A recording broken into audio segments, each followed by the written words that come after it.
ये बात बिल्कुल सच है कि किसी भी शुभ कार्य को यदि हम शुरू करते वक्त पंच देवों को याद करें, उनकी विधि विधान से पूजा करें, तो उस कार्य में हमें करोड़ गुना फल मिलता है और कार्य में आने वाली तमाम बाधाएं जो हैं वो दूर होती हैं। कौन है ये पंचदेव, क्या है पंचदेवों की महिमा और कैसे करनी चाहिए पंचदेवों की आराधना, यही आज कालचक्र में हम पंडित जी से जानेंगे। तो बने रहिए हमारे साथ, देखते रहिए कालचक्र। साथ ही साथ यदि आपका भी कोई सवाल है जिसका उत्तर पाना चाहते हैं तो तुरंत फोन करें नंबर पर जो कि 0120-460-2503 और 460-2504। साथ ही साथ हम आपको ये बता दें कि आप भी हमारे डायरेक्ट कॉलर बन सकते हैं। इसके लिए आपको हमारे डायरेक्ट नंबर पर कॉल करके अपना सवाल रिकॉर्ड कराना होगा। क्या है इसका तरीका, जानने के लिए देखते रहिए कालचक्र। आइए सबसे पहले पंडित से जानते हैं पंचदेवों की महिमा, साथ ही ये भी जानते हैं कि आखिरकार इनका हमारे जीवन से क्या संबंध है और शुभ कार्यों से जब हम शुभ कार्यों का आरंभ करते हैं तो उससे पहले इनकी पूजा क्यों की जानी चाहिए। पंडित जी, क्या महत्व है पंचदेवों का? देखिए, हमारे शास्त्रों में, हमारे पुराणों में और हमारे शास्त्रों में पंचदेवों की उपासना करने का एक शास्त्र सम्मत वैज्ञानिक विधान है। इसके विषय में मैं कहना चाहूंगा, आदित्यम गणनाथम च देवी रुद्रम च केशवम पंचदैवतमित्युक्तम सर्वकर्मेषु पूजये। कहने का तात्पर्य हमारी ये है, आदित्यम गणनाथम च, आदित्य अर्थात भगवान सूर्य, गणनाथ अर्थात भगवान गणेश, आदित्यम गणनाथम च, देवी अर्थात चंडी का कोई भी रूप, रुद्रम च केशवम, भगवान शिव और भगवान श्री हरि विष्णु, पंचदैवतमित्युक्तम, यही पंचदेवता कहे जाते हैं। सर्व कर्मेषु पूजयेत्, और सभी कर्मों में इनकी सर्वप्रथम पूजा की जाती है। पंचदेवों की उपासना का ब्रह्मांड के पंचभूतों के साथ संबंध है। आप कहेंगे कि ये पंचभूत क्या है? तो क्षितिजल पावक गगन समीरा, क्षितिजल पावक गगन समीरा, पांच तत्व पंचभूत, पृथ्वी तत्व, जल तत्व, वायु तत्व, आकाश तत्व, ये पांच तत्व हैं। इन्हीं पांच तत्वों के ये देवता पंच तत्व के देवता, और ये निश्चित रूप से पंचदेव हैं। हर एक तत्व का हर एक देवता स्वामी है।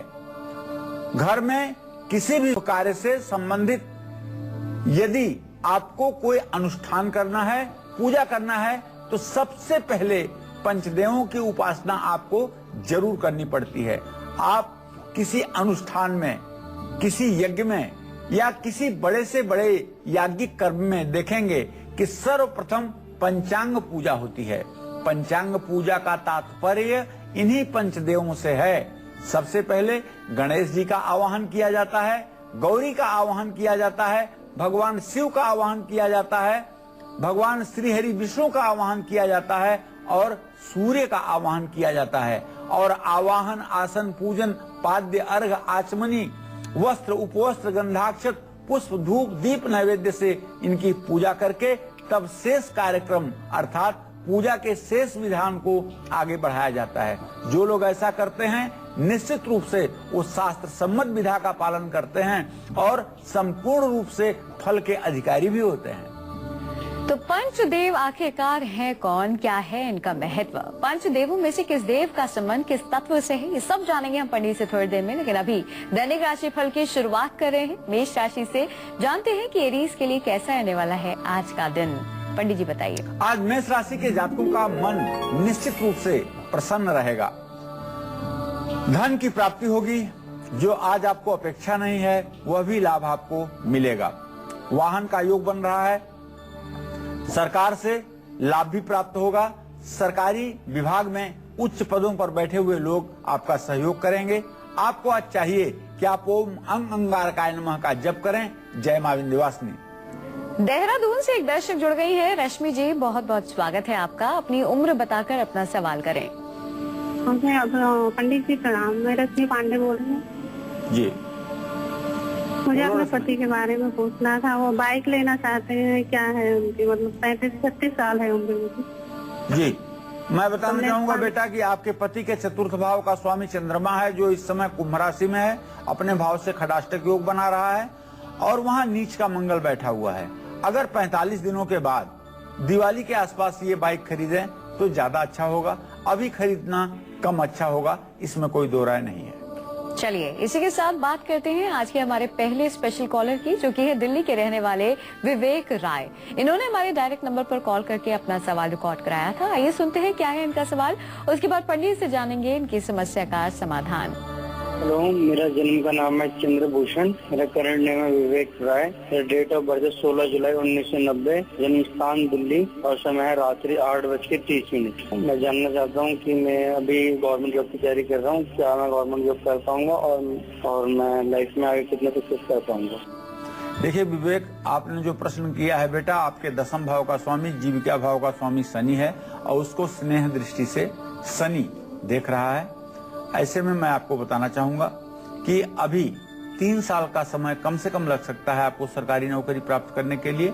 आप तैयारी कीजिए, लेकिन अभी आपके तैयारी में वो दम नहीं है जिससे सरकारी नौकरी मिल पाए। आपको चाहिए कि आप नित्य हनुमान चालीसा का पाठ किया करिए और मंगलवार शनिवार के दिन हनुमान मंदिर जरूर जाया करिए। आइए इसी के साथ रुक करते हैं अगली राशि का। अगली राशि है वृषभ राशि। जानते हैं कि टॉरस के लिए कैसा रहने वाला है आज का दिन। पंडित जी बताइए। आज वृषभ राशि के जातकों का स्वास्थ्य निसंदेह अच्छा रहेगा। परोपकार के आपको अवसर मिलेंगे और आप परोपकार करेंगे भी। रुका हुआ धन आपको प्राप्त होगा। आज बिना प्रयास के आपको रुके हुए धन की प्राप्ति होगी, जिससे आपका मन प्रसन्न होगा। संतान का सुख भी मिलेगा। आज संतान का सानिध्य प्राप्त होगा और संतान से जुड़े हुए शुभ समाचार की प्राप्ति भी होगी। आज आपको चाहिए कि शनि चालीसा का पाठ करें। जय मां विंध्यवासिनी। राशि में अगली राशि है मिथुन राशि। जानते हैं जेमिनाइज के लिए कैसा रहने वाला है आज का दिन। पंडित जी बताइए। आज मिथुन राशि के जातकों का साहस बढ़ा रहेगा। आज आपके चेहरे पर एक अलग आत्मविश्वास दिखाई देगा। आपका मन प्रसन्न रहेगा और पद प्रतिष्ठा की आपको प्राप्ति भी होगी। निश्चित रूप से आज आप कारोबार से लाभ प्राप्त करेंगे। आपको चाहिए कि कारोबार से जुड़ा हुआ जो भी निर्णय आज आप लेना चाहते हैं उसे आप दिल खोल कर लें, आपको सफलता मिलेगी। ओम बुंग बुधाय नमः का जप करें। जय मां विंध्यवासिनी। नासिक से एक दर्शक जुड़ गए हैं। योगेश जी, स्वागत है आपका। अपनी उम्र बताकर अपना सवाल करें। हाँ नमस्कार पंडित जी, मैं बोल रहा हूँ। हाँ सर, मेरी उम्र है 29 ईयर और मेरी जन्म तिथि है 12/10/1983 1983 और समय है शाम 7 बजे। पंडित जी, मेरा एक्चुअली जॉब जनवरी में चला गया, तो तब मैं इंजीनियर हूँ। तब से मुझे अभी तक जॉब नहीं मिला है और मुझे ये जानना है कि मेरा जॉब कब तक लगेगा और मेरा आगे का भविष्य क्या रहेगा। योगेश, नौकरी में तो ज्यादा विलंब की स्थिति नहीं दिखाई दे रही है बेटा। 15 सितंबर से लेकर के 30 सितंबर के बीच में तुम्हें नौकरी मिल जाएगी, इसमें तो कोई संदेह नहीं है। और आपका भविष्य भी अच्छा रहेगा। आपको सिर्फ चाहिए हरा कपड़ा और हरी चूड़ियां बुधवार के दिन किसी किन्नर को दान दे दीजिए। आपकी मनोकामना पूरी होगी। और आपको चाहिए कि यदि थोड़ा सा भी सामर्थ्य बनता है तो एक पुखराज सोने की अंगूठी में बनवा करके अपने दाहिने हाथ की तर्जनी उंगली में धारण कर लो। चलिए बढ़ते हैं इसी के साथ आगे। बात करते हैं अब कर्क राशि वालों की। जानते हैं कि कैंसेरियंस की किस्मत के सितारे क्या कुछ बयां कर रहे हैं आज। पंडित जी बताइए। आज कर्क राशि के जातकों का स्वास्थ्य उत्तम रहेगा। निश्चित रूप से सुबह से ही आपके अनुकूल वातावरण है। आमदनी का नया साधन बनेगा और भाग्योदय निश्चित रूप से होगा। पढ़ाई के क्षेत्र में आपको सफलता मिलेगी। ओम नमः शिवाय का जप करें। जय मां विंध्यवासिनी। अभी थोड़ी देर पहले पंडित जी ने हमें बताया था कि पंच देवों का संबंध पंच तत्व से होता है। चलिए अब जान लेते हैं कि आखिरकार किस देव का संबंध किस तत्व से होता है। पंडित जी, आप शुरुआत किस देव से कर रहे हैं? इसके बारे में हमारे पुराणों में वर्णन आता है। आकाशाधिपो विष्णु, आकाश के अधिपति भगवान विष्णु हैं। रग्नश्चैव महेश्वरी, और अग्नि तत्व की मालकिन जो हैं वो देवी हैं। वायु सूर्य क्षितिरेशो, और वायु तत्व का स्वामी जो है वह सूर्य है। क्षितिरेशो, और आकाश तत्व का स्वामी भगवान श्री हरि विष्णु हैं। जीवनस्य गणाधिप, और जल तत्व के स्वामी भगवान गणेश हैं।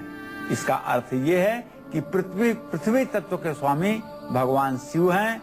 भगवान शिव के पृथ्वी तत्व के अधिपति होने के कारण उनकी शिवलिंग के रूप में पार्थिव पूजा का शास्त्र में हमारे विधान बताया गया है। जल तत्व के स्वामी श्री गणेश हैं। श्री गणेश के जल तत्व के अधिपति होने के कारण इनकी सर्वप्रथम पूजा करने का हमारे शास्त्र में विधान है।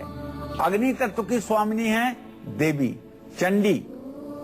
भगवती देवी की अग्नि तत्व का अधिपति होने के कारण उनका अग्नि कुंड में ही हवनादि के द्वारा पूजा करने का शास्त्र सम्मत विधान है। आकाश तत्व के स्वामी भगवान श्री हरि विष्णु हैं। भगवान विष्णु के आकाश तत्व के अधिपति होने के कारण उनकी शब्दों द्वारा स्तुति करने का शास्त्र में विधान कहा गया है। वायु तत्व के स्वामी सूर्य देव हैं। इनकी उपासना करने से जीवन सुखमय हो जाता है। लखनऊ से एक दर्शक जुड़ गई हैं। नीलम जी, बहुत बहुत स्वागत है आपका। अपनी उम्र बताकर अपना सवाल करें। जी नमस्कार पंडित जी। हाँ, सदा सुखी रहिए। पंडित जी, मुझे मतलब अपने मेरी शादी को 8 साल हो गए और कोई बच्चे नहीं हुए हैं और पति का पिंजर भी बहुत दिनों से बहुत खराब चल रहा है, इसी के बारे में पूछना था।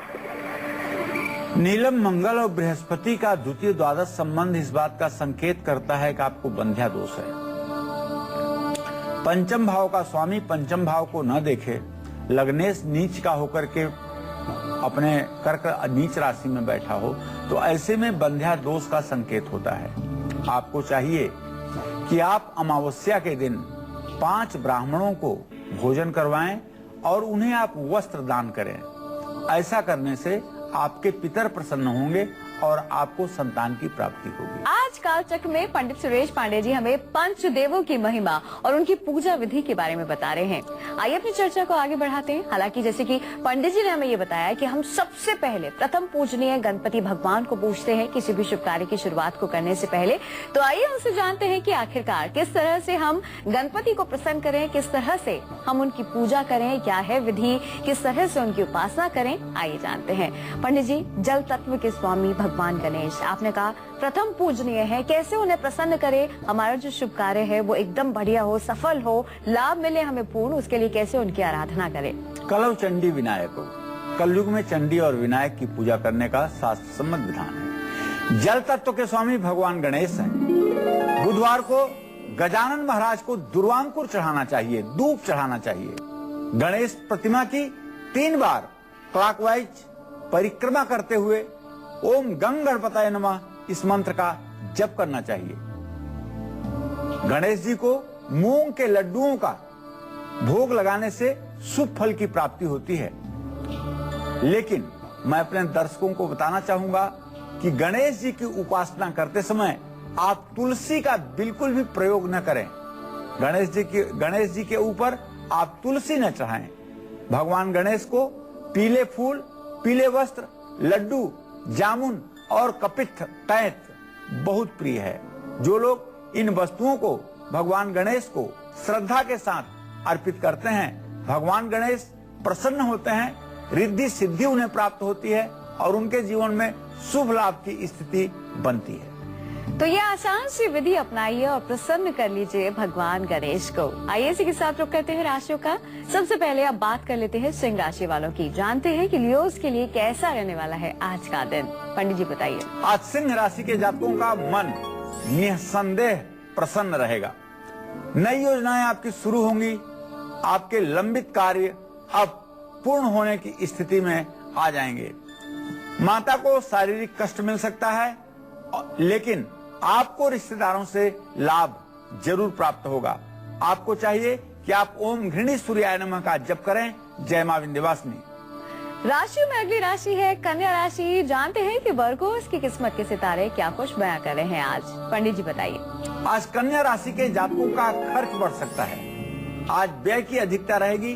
कन्या राशि के जातकों के जीवन में स्वास्थ्य उत्तम रहेगा और निश्चित रूप से थोड़ा सा मानसिक तनाव की स्थिति आपको बन सकती है, इसलिए कि आपके शिक्षा में व्यवधान और कठिनाई आएगी। इस परेशानी से मुक्ति पाने के लिए आपको चाहिए कि ओम बुंग बुधाय नमः का जप करें। जय मां विंध्यवासिनी। तेजपुर से एक दर्शक जुड़ गए हैं। प्रेम जी, स्वागत है आपका। अपनी उम्र बताकर अपना सवाल करें। नमस्कार पंडित जी। मेरा जन्म 1986 का है सवाल बोलिए। मेरा जन्म 1986 का है, मंगलवार को। क्या जानना चाहते हैं आप? हाँ जी, मेरा कुछ नौकरी के बारे में बता सकते हैं? नौकरी के बारे में, जी जी। देखिए प्रेम जी, आपने नौकरी के बारे में जो प्रश्न किया है तो मैं बताना चाहूंगा, कभी शीघ्र भविष्य में आपको नौकरी मिलने का योग नहीं बन रहा है। आपको नौकरी मिलेगी जरूर, लेकिन अक्टूबर नवंबर 2013 में आपको चाहिए कि बृहस्पतिवार को केले की जड़ पीले कपड़े में बांध करके अपने दाहिने हाथ पे धारण करें, इससे आपको नौकरी मिलने में सहायता मिलेगी। पूजा करते समय हमें किन बातों का रखना चाहिए ध्यान, साथ ही पंचदेवों को किन किन चीजों का भोग लगाकर हम अपने बिगड़े काम भी बना सकते हैं और पा सकते हैं पंचदेवों की कृपा, यही आज काल चक्र में पंडित जी हमें बता रहे हैं। तो बने रहिए हमारे साथ, देखते रहिए काल चक्र। भाई पंचदेवों में से अब किस देवी और देवता की पूजा विधि के बारे में पंडित जी हमें बताने वाले हैं, आइए जान लेते हैं। पंडित जी, भगवान गणेश के बारे में तो आपने बता दिया, अब आप हमें किस देव के बारे में बताने वाले हैं? अब मैं आपको बताऊंगा देवाधिदेव महादेव के बारे में। पृथ्वी तत्व के स्वामी भगवान शिव हैं। भगवान शिव को प्रसन्न करने के लिए सुबह स्नान करके तांबे के बर्तन में जल और दूध भर करके भगवान शिव का अभिषेक करना चाहिए। सबसे पहले भगवान शिव का अभिषेक करने के पहले 1 मिनट के लिए पूरब मुंह करके आप बैठ जाएं और एक ध्यान करें, आत्मा तुम गिरजामति। आपके शरीर की जो आत्मा है वो भगवान शिव का स्वरूप है, गिरजामति, और आपकी जो बुद्धि है वो माता पार्वती है। आत्मा तुम गिरजामति सहचरा, आपके शरीर से जो श्वास अंदर जा रही है वो नंदी आदि शिवगण हैं। प्राणा शरीरम गृह, और ये आपका जो शरीर है भगवान शिव के निवास करने योग्य सुंदर स्थान है। संचारः पदयो प्रदक्षिण विधि, जितने कदम आप नित्य चलते हैं ये भगवान शिव की परिक्रमा है। स्त्रोतान सर्वागिरो, और जो कुछ भी आप जाने अनजाने में बोलते हैं वह भगवान शिव की उपासना का स्त्रोत है। यद कर्मम क्रियते तद्दखिलम, जो भी कर्म आपके द्वारा जाने अनजाने में होता है सब भगवान शिव की आराधना का ही एक क्रम है। यह भाव अपने मन में बैठाते हुए आपको चाहिए कि भगवान शिव की आप आराधना करें। तांबे के बर्तन में जल और दूध लेकर के भगवान शिव का विधिवत ओम नमस्ते रुद्रमन्यवः उतोतं ईशवे नमः रुद्र सूक्त का पाठ करते हुए अभिषेक करें। शिवलिंग के पास बैठ करके शिव चालीसा का पाठ करें। रुद्राक्ष की माला पर ओम नमः शिवाय इस मंत्र का 108 बार जप अवश्य करें। भगवान शिव की उपासना में केतकी के फूल का भूल करके भी प्रयोग न करें, यह फूल भगवान शिव की उपासना में वर्जित है। भोलेनाथ को बेलपत्र, कमल के फूल, समी का फूल, भस्म, धतूरा और रुद्राक्ष बहुत प्रिय है। इन चीजों को आप भगवान शिव को समर्पित करने की कोशिश कीजिए। निश्चित रूप से भगवान शिव प्रसन्न होंगे, आपकी मनोकामना पूरी होगी। अग्नि तत्व की अधिष्ठात्री स्वामिनी माँ दुर्गा हैं, माँ भगवती हैं। माँ भगवती का कोई भी रूप अग्नि तत्व का प्रतिनिधित्व करता है। माँ भगवती की कृपा पाने के लिए दुर्गा मंदिर जाकर के या शिव मंदिर जाकर के गणेश जी पर भी जलाभिषेक करना चाहिए। माता का श्रृंगार करें और दुर्गा सप्तशती का पाठ करें।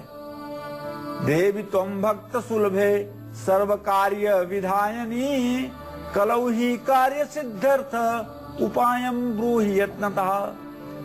कलयुग में सभी कार्यों की सप्तशती का पाठ करने का शास्त्रों में विधान कहा गया है। भगवती की आराधना करते समय दूब घास का प्रयोग बिल्कुल न करें। माता को लाल फूल और श्रृंगार की सामग्री चढ़ाने से हर मनोकामना पूरी होती है। मुक्तसर पंजाब से एक दर्शक जुड़ गए हैं। गुरु तेज जी, स्वागत है आपका। अपनी उम्र बताकर अपना सवाल करें। एक दर्शक जुड़ गई है सूरत से, मनाली जी, स्वागत है आपका। अपनी उम्र बताकर अपना सवाल करें मनाली। हाँ जी, नमस्ते पंडित जी। हाँ, मैं सूरत से बोल रही हूँ। हाँ, मेरी डेट ऑफ बर्थ है 26/4/1988 1988। मेरे को ये जानना था कि मेरी शादी का योग कब है और मैंने गवर्नमेंट एग्जाम कब से पास की हुई है। आई थिंक 1 साल हो गया है, लेकिन अभी तक उसका कुछ आया नहीं है, तो मेरे ये 2 चीज जाननी थी। देखो मनाली, तुम्हारे विवाह का योग सूर्य और शनि के कारण देखा जाएगा और सूर्य शनि की स्थिति तृतीय एकादश की है। शीघ्र भविष्य में तुम्हारे विवाह का योग बनेगा। 2014 में नवंबर और दिसंबर के महीने में पक्का है कि तुम्हारी शादी हो जाएगी। जहां तक नौकरी का प्रश्न है तो मैं आपको बताना चाहूंगा, बहुत विलंब की स्थिति नहीं है। मार्च अप्रैल तक आपकी नौकरी पक्की हो जाएगी और आप नौकरी ज्वाइन कर लेंगी और सुखी जीवन व्यतीत करेंगी। आपको चाहिए कि आपका जीवन हर समय सुखी रहे, इसके लिए शनिवार के दिन पीपल के पेड़ के नीचे सरसों के तेल का एक दिया शाम को जलाना चाहिए। इससे आपका सौभाग्य सदैव आपके साथ रहेगा और आप खुश, प्रसन्न और हर समय आनंदित रहेंगी। पंच तत्व में से आकाश तत्व के स्वामी विष्णु जी हैं, वायु तत्व के सूर्य देव हैं। सफलता पाने के लिए कैसे करनी चाहिए इन दोनों देवताओं की आराधना और क्या है इन देवताओं की सबसे प्रिय चीजें, ये जानेंगे थोड़ी देर में। लेकिन अभी बात कर लेते हैं तुला राशि वालों का आज का राशिफल। जानते हैं कि लिब्रन्स के लिए कैसा रहने वाला है आज का दिन। पंडित जी बताइए। आज तुला राशि के जातकों का स्वास्थ्य निसंदेह अच्छा रहेगा। धन की प्राप्ति होगी। आज आपका धन भाव मजबूत है। आज आप यात्रा भी कर सकते हैं। अगर आज आप यात्रा करते हैं तो निश्चित रूप से आपका उद्देश्य पूरा होगा, मान सम्मान बढ़ेगा। ओम सुंग शुक्राय नमः का जप करें। जय मां विंध्यवासिनी। बढ़ते हैं वृश्चिक राशि की ओर। जानते हैं कि स्कॉर्पियंस के लिए कैसा रहने वाला है आज का दिन। पंडित जी बताइए। आज वृश्चिक राशि के जातकों का स्वास्थ्य उत्तम रहेगा, मन प्रसन्न रहेगा और आत्मविश्वास की वृद्धि होगी। कार्य में थोड़ी सी रुकावट आ सकती है, लेकिन यह रुकावट क्षणिक होगी। थकान आप महसूस करेंगे, लेकिन यदि आप विद्यार्थी हैं तो शिक्षा के क्षेत्र में आपको पूरी सफलता भी मिलेगी। आज आपको चाहिए कि हनुमान चालीसा का पाठ करें। जय मां विंध्यवासिनी। वृश्चिक के बाद बारी आ गई है धनु राशि की। जानते हैं सेजिटेरियंस के लिए कैसा रहने वाला है आज का दिन। पंडित जी बताइए। आज धनु राशि के जातकों का मन प्रसन्न रहेगा। शुभ समाचार की प्राप्ति होगी और घर में अतिथि का आगमन होगा। अधूरे काम आप पूरे कर पाएंगे। आज अधूरे कामों से आपको निजात मिलेगी। रिश्तेदारों से कुछ मुद्दों पर मतभेद हो सकता है, लेकिन आपके समस्याओं का समाधान भी दिखेगा। आज आपको चाहिए कि आप सूर्य को अर्घ्य दें। जय मां विंध्यवासिनी। चलिए पंडित से जानते हैं कि पंच देवों में से भगवान विष्णु और सूर्य देव की आराधना करने का सही तरीका क्या है और क्या है इनके तत्व और किन चीजों का हमें ख्याल रखना चाहिए भोग लगाते वक्त। पंडित जी बताइए। आकाश तत्व के स्वामी भगवान श्री हरि विष्णु हैं। जगत के पालनहार भगवान श्री हरि विष्णु आकाश तत्व के स्वामी हैं। भगवान श्री हरि विष्णु के साथ साथ उनके अवतारों की भी पूजा करने का शास्त्र में विधान कहा गया है। भगवान श्री कृष्ण की उपासना, भगवान श्री राम की उपासना, नृसिंह की उपासना, परशुराम की उपासना, जो भी भगवान के अवतार हैं उन अवतारों में आप किसी भी अवतार की उपासना कर सकते हैं। अगरबत्ती और पीले फूलों से भगवान श्री हरि विष्णु की उपासना करें। अगरबत्ती की जगह अगर आप धूप जलाएं तो ज्यादा अच्छा होगा।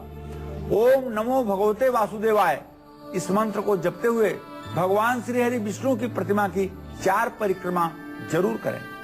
विष्णु जी के मंदिर में खाली हाथ बिल्कुल कभी भी ना जाएं। भगवान श्री हरि विष्णु की उपासना में आपको चाहिए कि आप पीले वस्त्रों का और पीली चीजों का प्रयोग ज्यादा करें, लेकिन चावल का प्रयोग बिल्कुल न करें। भगवान श्री हरि विष्णु को अक्षत अर्थात साबुत दाने चावल के या चावल कभी नहीं चढ़ाया जाता है। ऐसा करने से नरक में जाना पड़ता है और दोष लगता है। भगवान श्री हरि विष्णु को तुलसी दल, चंदन की माला, हल्दी की माला और पंचामृत बहुत प्रिय है। इसी क्रम में आप जानें कि वायु तत्व के स्वामी भगवान सूर्य देव हैं। भगवान भास्कर वायु तत्व के स्वामी हैं। सूर्य देव की उपासना करते समय तांबे के बर्तन में जल लेकर के जल में चावल, लाल चंदन और लाल फूल डाल करके ओम घृणी सूर्याय नमः या ओम ब्रह्म स्वरूपिणे सूर्य देवाय नमः इस मंत्र का जप करते हुए 3 बार में जल गिराना चाहिए और 7 परिक्रमा करने की कोशिश करनी चाहिए।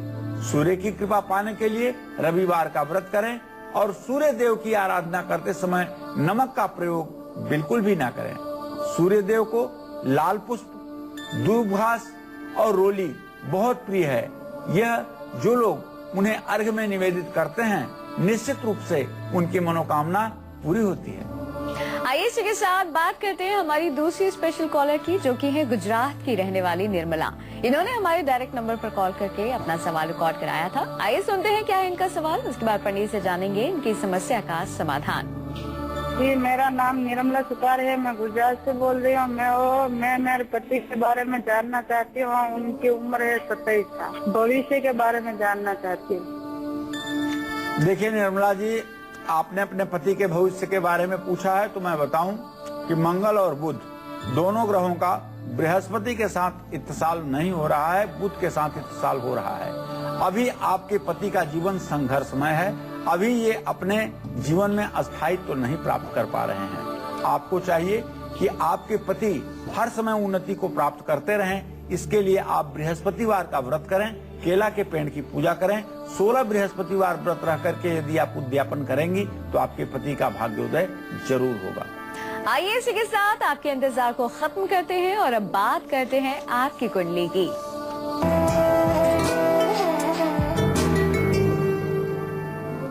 आज की हमारी स्पेशल कॉलर है नोएडा की रहने वाली टीना तंवर। इनकी कुंडली इस वक्त हमारे पास है। आइए पंडित से जानते हैं कि इनका भाग्य क्या कुछ कहता है।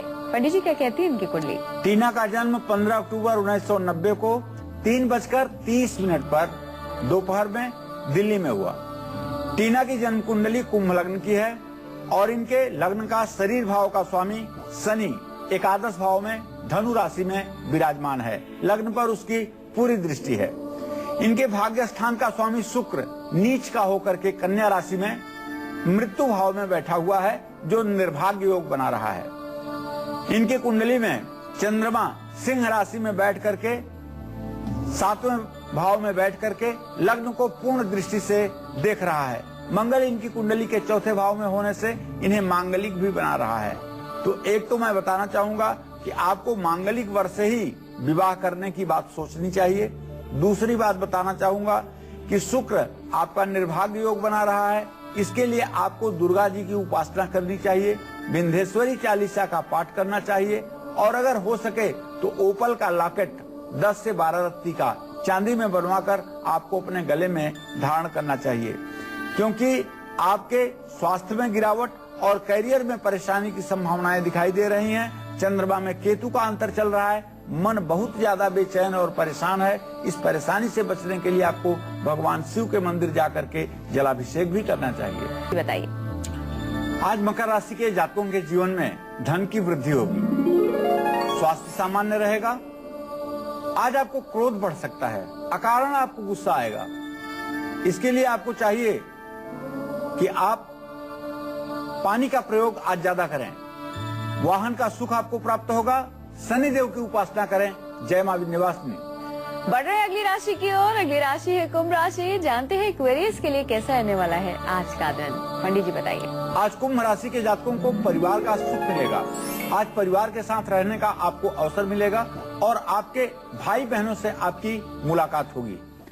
भाई का आपके भाग्योदय होगा। निश्चित रूप से आपका स्वास्थ्य भी अच्छा रहेगा। अगर आप एक्सपोर्ट इंपोर्ट से जुड़ा कोई काम करते हैं तो निश्चित रूप से आज का दिन आपके लिए लाभकारी है। हनुमान चालीसा का पाठ करें। जय मां विंध्यवासिनी।